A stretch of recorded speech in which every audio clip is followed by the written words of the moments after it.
Welcome to SMSK Vlogs. இன்றைக்கி நம்ம பார்க்க போகிறது என்னென்னா சுவையான கருவேப்பிலை தொக்கு. இது பிளட் சர்க்குலேஷனுக்கு ரொம்ப நல்லதுங்க. இதை நீங்கள் செஞ்சு கண்டிப்பாக சாப்பிட்ணுங்க. எல்லாருமே சாப்பிட்ணும். குழந்தைங்களாம் கொடுங்க. வளரும் பிள்ளைங்களுக்கு கொடுத்தாதான் அந்த பிளட் சர்க்குலேஷன் நல்லா இருக்கும். முடியெல்லாம் ஸ்ட்ராங் ஆகும். நல்லா சுறுசுறுப்பாக இருப்பாங்க, ஆக்டிவாக இருப்பாங்க. வாங்க இது எப்படி செய்யலான்னு வீடியோவில் பார்க்கலாம். நம்ம கருவேப்பிலை தொக்குக்கு செய்யறதுக்கு தேவையான பொருட்கள் பார்த்தலாம். இங்கே பாருங்களேன், கருவேப்பிலை வந்து நான் ஒரு 4-5 கைப்பிடி இருக்கிற மாதிரி நான் எடுத்திருக்கேன். இப்படி நிறையா தான் இருக்குது. இது நல்லா தண்ணியில் ஒரு 3-4 முறை அலசிட்டு நல்லா க்ளீன் பண்ணி வச்சுருக்கேன். இது வந்து காயணுன்னு கூட அவசியம் இல்லை. நம்ம வானலில் போட்டு நம்ம நல்லா ட்ரையாக ஃப்ரை பண்ணிடலாம். இதை அடுத்தது பார்த்திங்கன்னா பூண்டு நல்லா நிறையா இருக்கணும். நல்லா நான் வந்து இது எப்படியோ வந்து ஒரு 3 பூண்டு இருக்குங்க. அதை எடுத்துக்கிட்டேன். இஞ்சி ஒரு துண்டு, அதை பொடியாக நறுக்கிருந்து, 4-5 வரமிளகா. ஏன்னா வந்து எங்கள் வீட்டில் காரம் சாப்பிட மாட்டாங்க அதிகமாக, அதனால் நான் கம்மியாக எடுத்திருக்கேன். உங்களுக்கு இவ்வளோ கருவேப்பிலைக்கு வந்து நீங்கள் நிறைய போடுவீங்கன்னா நீங்கள் வந்து இன்னும் கூட வரமிளகா நிறைய சேர்த்துக்கலாம், காரத்துக்கு ஏற்ற மாதிரி. இங்கே பார்த்திங்கன்னா புளி ஒரு எலுமிச்சை அளவுக்கு இருக்கும். இதை நல்லா மண் தூசி இல்லாமல் சும்மா ஒரு வாட்டி அலம்பி வச்சுருக்கேன். இப்போ வாங்க நம்ம கருவேப்பிலை தொக்கு செய்ய போகலாம். ஃபஸ்ட்டு ஒரு வானலில் வச்சுட்டு அதில் கொஞ்சம் ஒரு ஸ்பூன் எண்ணெய் விட்டுக்குங்க. அதில் நல்லா காஞ்சிடுச்சு. நான் பூண்டு சேர்த்துக்கிறேன். இது கொஞ்சம் நல்லா வந்து பொன்னிறமாக ஃப்ரை பண்ணி வரட்டும். பொன்னிறமாக வந்த பிறகு நம்ம இந்த பூண்டோடவே நம்ம இஞ்சியும் கூட சேர்த்துடலாம்.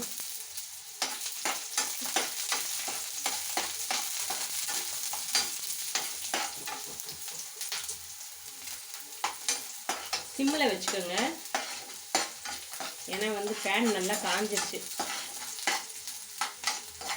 இப்போ இது கூட வந்து ஒரு துண்டு வந்து நான் இஞ்சியும் சேர்த்துட்டேன்.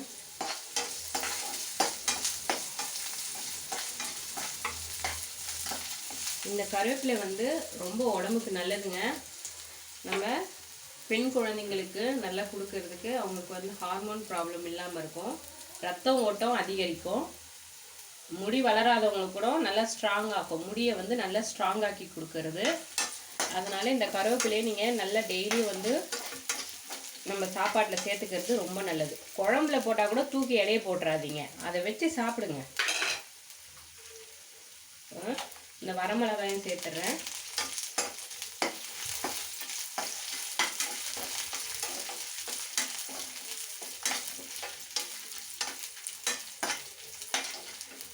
பிளட் சர்க்குலேஷன் அவ்வளோ பியூரிட்டாக இருக்குங்க இந்த கருவேப்பிலை சாப்பிட்டா. அதனால் நீங்கள் வந்து அட்லீஸ்ட் வந்து ஒரு 10 நாளைக்கு ஒரு முறையாக, அட்லீஸ்ட் மாதத்துக்கு 2 நாளையாச்சு நீங்கள் இந்த கருவேப்பிலை தொக்கு செஞ்சு வச்சுருங்க. நம்ம ஃப்ரிட்ஜில் ஸ்டோர் பண்ணி வச்சாலே போதும். அந்த மாதிரி ஒரு டெய்லி ஒரு ஸ்பூன் எடுத்து நம்ம சாப்பாட்டில் பிசைஞ்சு சாப்பிட்டுக்கலாம், அவ்வளோ நல்லது.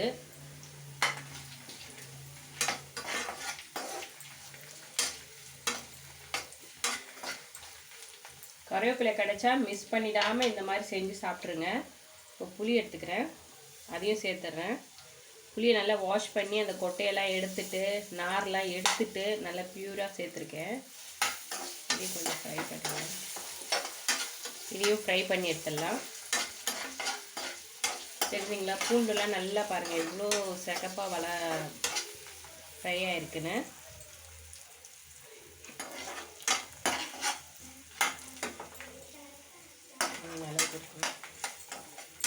அந்த எண்ணெய்லாம் கொஞ்சம் நல்லா ட்ரை ஆகட்டும். அதாவது என்ன சொல்கிறேன்னா, இந்த புளியில் தண்ணியாக இருக்கும் இல்லையா, அதெல்லாம் கொஞ்சம் ட்ரை ஆகணும். அது வரைக்கும் கொஞ்சம் வதக்கிடலாம்.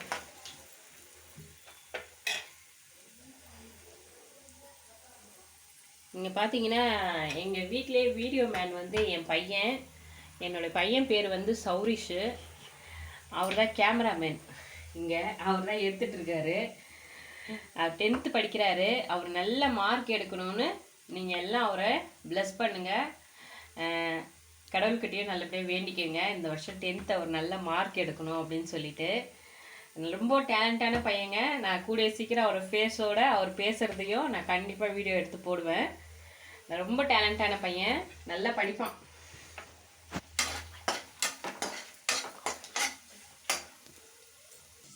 இப்போது இந்த ஃப்ரை பண்ணதை நம்ம ஒரு பிளேட்டில் எடுத்துடலாம்.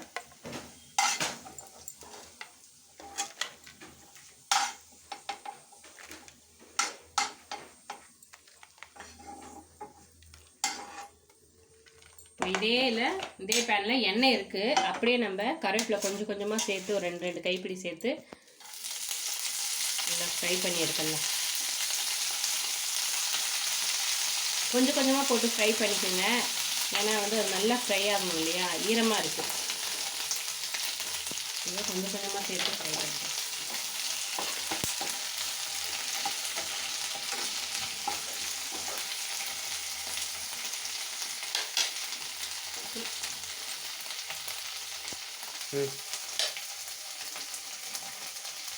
நல்லா ஃப்ரை ஆகணும், நல்லா மொறுமொறுன்னு வர அளவுக்கு வச்சுக்கலாம்.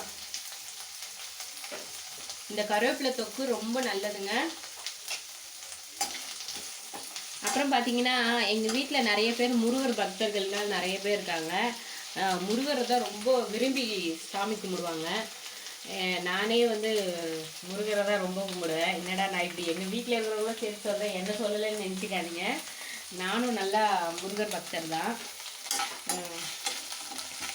நிறைய பேர் மிராக்கள் நடந்திருக்குன்னு சொல்லுவாங்க. ஆனால் என்னுடைய லைஃப்பில் நிறைய நடந்திருக்கு. நான் அதை சொன்னேன்னா வச்சுக்கோங்களேன், இந்த ஒரு ஜென்மமே எனக்கு பத்தாது. அந்த அளவுக்கு வந்து முருகனை நம்மளுக்கு நல்லது செஞ்சுருக்காரு. எனக்கு நிறைய கஷ்டங்கள்லேருந்து காப்பாற்றிருக்காரு. நான் கண்டிப்பாக போக போக வரக்கூடிய வீடியோகளில் நான் ஒவ்வொன்றா கண்டிப்பாக சொல்லுவேன். நாங்கள் மற்ற கதையெல்லாம் நான் சொல்ல விரும்பலை. என்னுடைய கதையே, எங்கள் குடும்பத்து கதையே நான் நிறையா இருக்குது. முருகன் நிறைய செஞ்சுருக்காரு. எங்களுக்கு நிறைய விஷயங்கள்லேருந்து காப்பாற்றிருக்காரு, நல்லது செஞ்சுருக்காரு. அதெல்லாம் கண்டிப்பாக நான் சொல்லுவேன். அதே மாதிரி எங்கள் வீட்டில் வந்து திருப்புகழ் நாங்கள் நிறைய பாடுவோம். என் பையன் இப்போ கூட சொன்னான், நீ இப்போ சமைச்சிக்கிட்டே கூட ஒரு திருப்புகழ் பாடாமா அப்படின்னு கேட்டான். கண்டிப்பாக வந்து நான் பாடுவேன். என் வாய்ஸ் எப்படி இருக்குன்னு நீங்கள் கண்டிப்பாக சொல்லுங்கள். நான் ஒரு பாட்டு பாடி காட்டுறேன். இது நல்லா ஃப்ரை ஆகிடுச்சு. இந்த ஃபஸ்ட்டு போட்ட கருவேப்பிலை இதை எடுத்துடலாம்.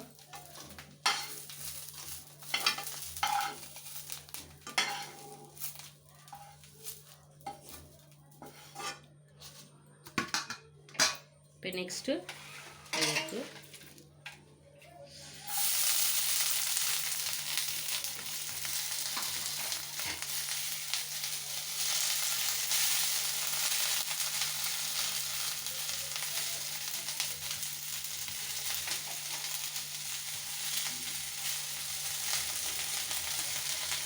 ரெண்டாவது போட்டுருக்க பாருங்க. இங்கே பார்த்தீங்களா ஒரு தட்டு ஃபுல்லாக வச்சுருந்தேன் இல்லைங்களா, தட்டு எம்டி ஆயிடுச்சு. இப்போ ஃபஸ்ட்டு கொஞ்சம் போட்டேன், இவ்வளோ தான் வந்தது. ரெண்டாவது வதக்கணும்.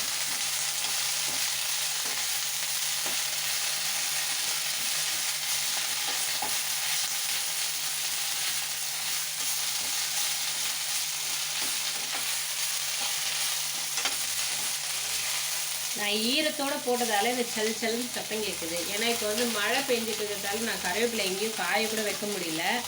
அப்படியே அலசிட்டு ஒரு பிளேட்டில் போட்டு வச்சேன். இப்போ சரி நம்ம ஃபேனில் வச்சோன்னா நல்லா வதங்கிடும் சூட்டோட அப்படின்ட்டு ஃபேன்லேயே வதக்கிட்டேன்.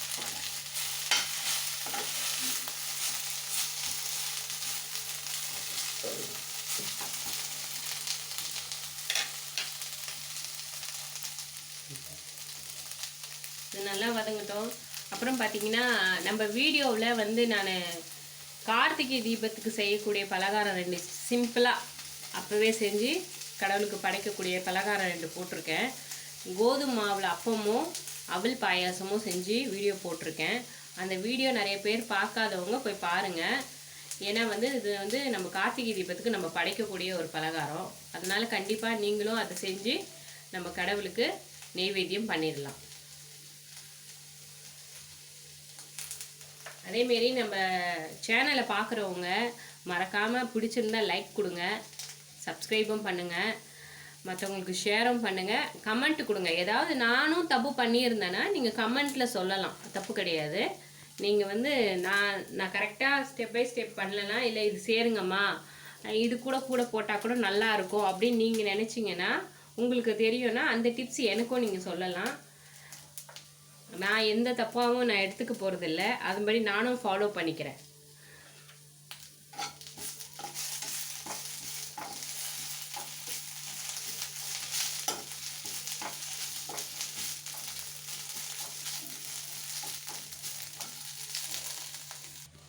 கருவேப்பிலை நல்லா வதங்கிடுச்சு. இந்த ஸ்டேஜில் நம்ம ஒரு பிளேட்டில் கொட்டி நம்ம ஆற வச்சிடலாம். ஸ்டவ் ஆஃப் பண்ணிக்கலாம்.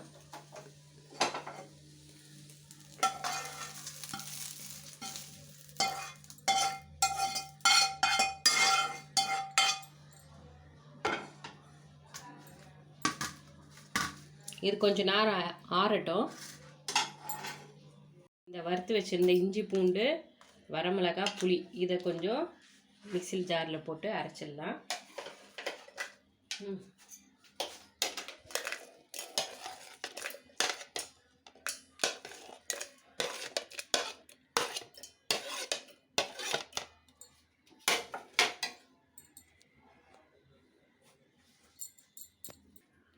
இப்போ இந்த அளவு குறைன்னு அரைப்பட்டதும் இதில் நம்ம கருவேப்பிலை சேர்த்துடலாம். எல்லாம் வதக்கின எல்லாம் கருவேப்பிலையும் சேர்த்து அரைக்கலாம். நான் காட்டுறேன் பாருங்கள் அரைச்சி. இதை கூட உப்பு சேர்க்கணும், கல் உப்பு சேர்த்துருங்க.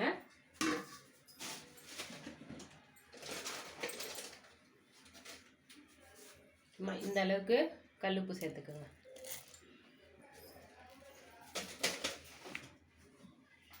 கூட கொஞ்சம் தண்ணி சேர்க்கணும்.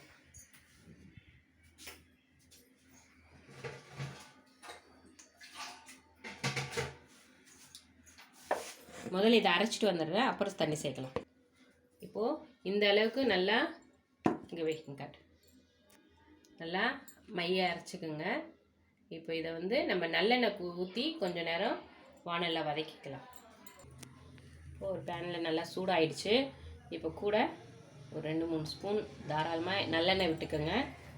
நல்லெண்ணெய் காயட்டும், கொஞ்சம் கடுகு சேர்க்கணும். அது கூட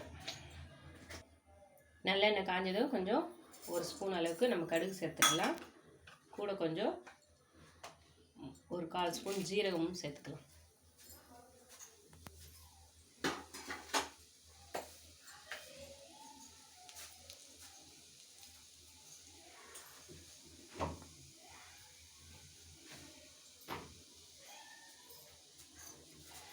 ரெண்டும் நல்லா பொரிஞ்சு வரட்டும். இப்போ கடுகும் ஜீரகமும் நல்லா பொரிஞ்சிருச்சு. கொஞ்சம் கருவேப்பிலை சேர்த்துறேன்.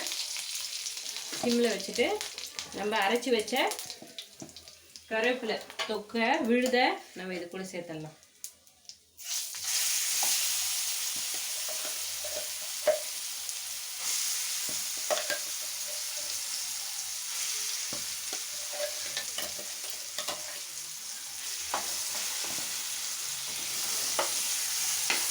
இதெல்லாம் சேர்த்து நல்லா இந்த நல்லெண்ணெயிலேயே நல்லா வதக்கி விடுங்க.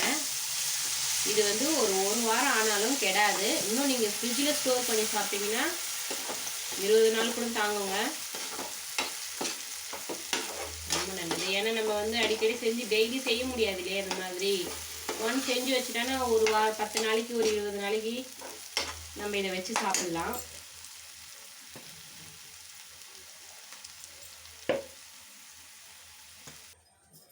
நல்லா சிம்மில் வச்சு கொஞ்சம் ஒரு 10 நிமிஷத்துக்குள்ளே, ஒரு 7 நிமிஷம் கூட போதுமானது. 5லேருந்து ஒரு 7 நிமிஷத்துக்குள்ளே நீங்கள் நல்லா வதக்கி விட்டுக்குங்க. அப்போ தான் இது கொஞ்சம் கெடாமல் இருக்கும், வேறு ஒன்றும் இல்லை. நல்லா எண்ணெய் பிரிஞ்சு வரும் இதிலேருந்து. இப்போ அந்த ஸ்டேஜில் நம்ம அடுப்பை ஆஃப் பண்ணிடலாம். ரெடி ஆயிடுச்சு. ரொம்ப டேஸ்ட்டாக இருக்குங்க.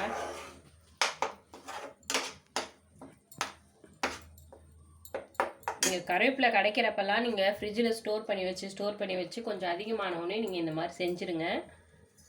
வீணாக்க வேணாம் கருவேப்பிலையே.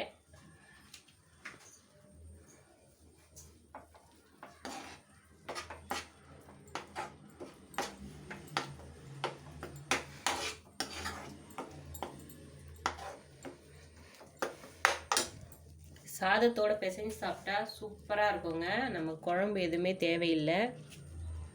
சாதத்தோட கூட நம்ம பிசைஞ்சு சாப்பிட்டுக்கலாம். இட்லி, தோசை அது கூட வச்சு சாப்பிட்டுக்கலாம்.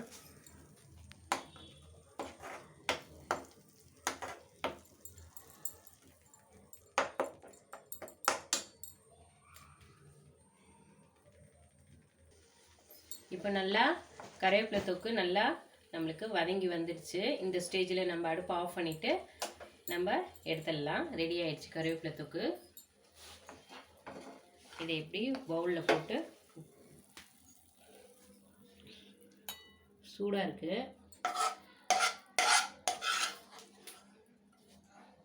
இந்த கருவேப்பிலை தொக்கு நீங்கள் செஞ்சு பாருங்கள், உங்களுக்கு ரொம்ப பிடிக்கும். செஞ்சு பார்த்துட்டு நீங்கள் கமெண்ட்டில் கண்டிப்பாக சொல்லணும் இந்த டேஸ்ட் எப்படி இருந்துச்சுன்னு.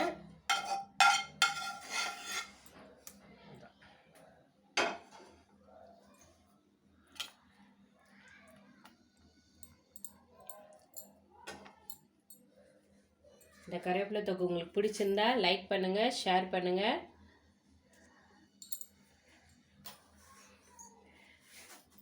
நாளைக்கு இன்னொரு வீடியோவில் பார்க்கலாம். பாய்.